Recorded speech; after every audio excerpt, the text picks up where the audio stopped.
The officials said Hamas is producing hundreds of explosive devices and anti-tank missiles each month, recruiting fighters aged 18 to 22, trading Nukba militants, attempting to smuggle drones and communications equipment from the Sinai, and rebuilding underground infrastructure across Gaza.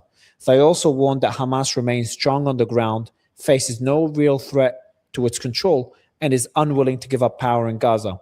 The IDF has told the US that fighting should resume, while Washington opposes renewed combat and wants to preserve the current framework agreement. But just to be clear, under the current framework agreement, another story as well by Al Jazeera, so just going to put that in there as well, 2 million people are being forced to live on just 36% of their own land. That's what's left of Gaza after Israel's expansion of the Yellow Line, now joined by a new Orange Line. The UN says it adds another 11% of territory to the restricted zone, bringing the total to 64% of the strip. Saad Yassin, a father of five, they start telling stories about essentially Israel invading more territory of Gaza.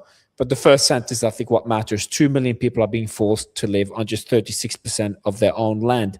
And that's a region that was already extremely populated even before this whole war started. But what do you make of the Khan News report about Hamas rearming? Is there any truth to it that Hamas is actually rearming and smuggling weapons?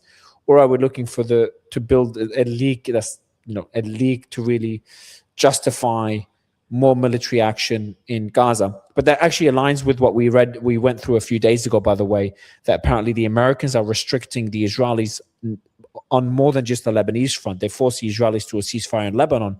But according to the report, I can't remember who it was at the time, New York Times or someone, the Americans also are not authorizing or not allowing the Israelis to restart military operations in Gaza, which is mentioned in this report by Khan News. Yeah, well, I mean, the